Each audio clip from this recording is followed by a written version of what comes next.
We have Johnny Dutch from Clayton High School, 9-time state champion, 4-time track and field news All-American. That is the gold standard for All-American in high school, and also 2 world championships. Tell me when people look at your career, what would you like them to see? When people look at my career, What would you I like? think I think the biggest thing would be consistency Mm, and just old school hard work. mm, Um, I just loved what I did. mhm, I didn't have any expectations. I did what I felt God gave me the gift to do. I did away with all the politics and all the naysayers, and I just competed. mm.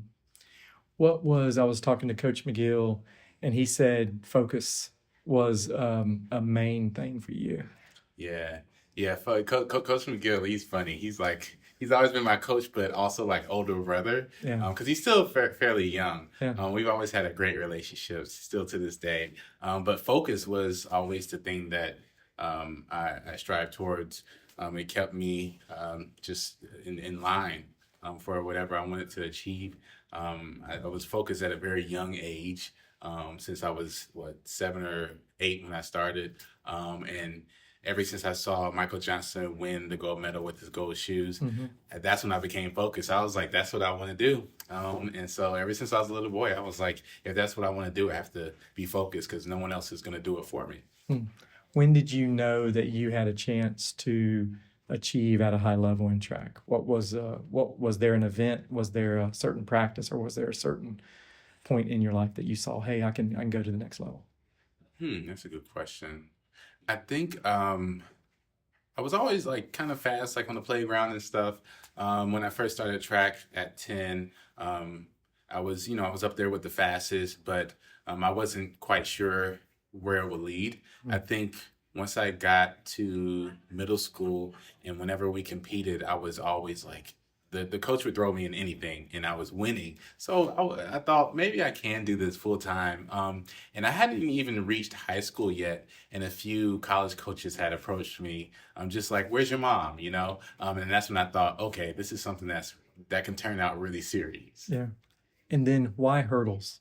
Why not something else? Why not Yeah.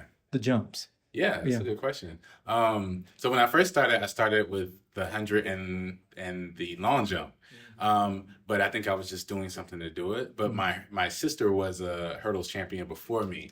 She competed at Broughton High School and she won the 4A state title maybe a couple of times. Actually, that. Yeah, Okay. Ashley Dutch, now Ashley Staples. Mm. And so just like any other younger sibling, you want to follow your older siblings' footsteps. So Mm. I was like, I want to try it too. Mhm. And so one day we were at Saturday practice and I was playing on the side in the dirt and grass. And I just pulled up a hurdle to the grass and I ran over it. And the coach was like, do it again. So I did it again. He was like, put it beside your sister. And after that day, every Saturday I would practice beside my sister. And so that's what kind of started it. My sister really motivated me. Huh.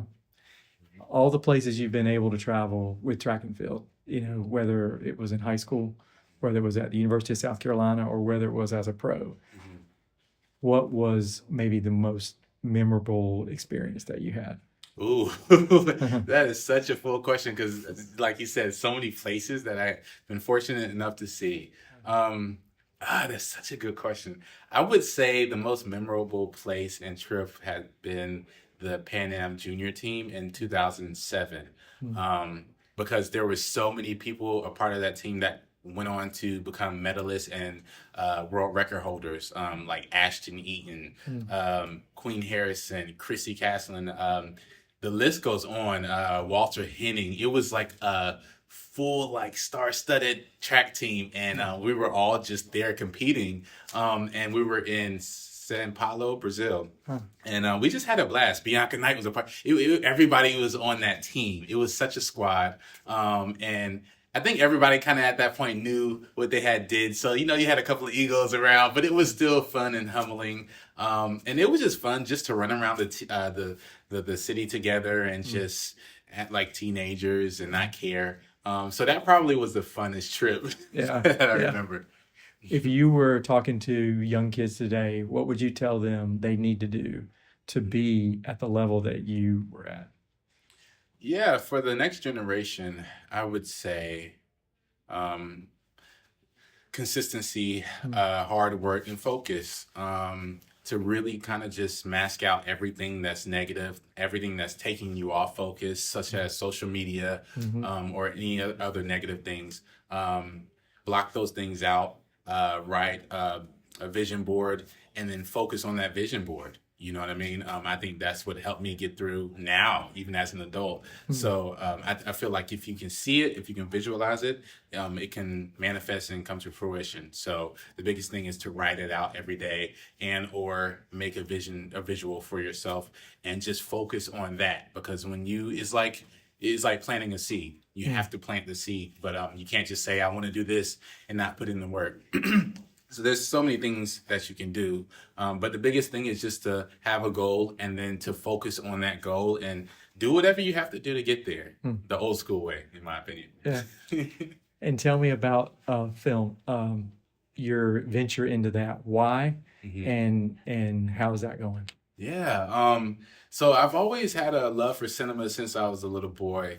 I remember with Jurassic Park, with the VHS tapes, they had the making of Jurassic Park and the movie. I used to watch the making of Jurassic Park over and over again, and I didn't understand why, but I just enjoyed the production aspect of filmmaking. And so once I got to high school, I joined the news team, and every Friday we would make films, like a short film, and we got to broadcast it to the school.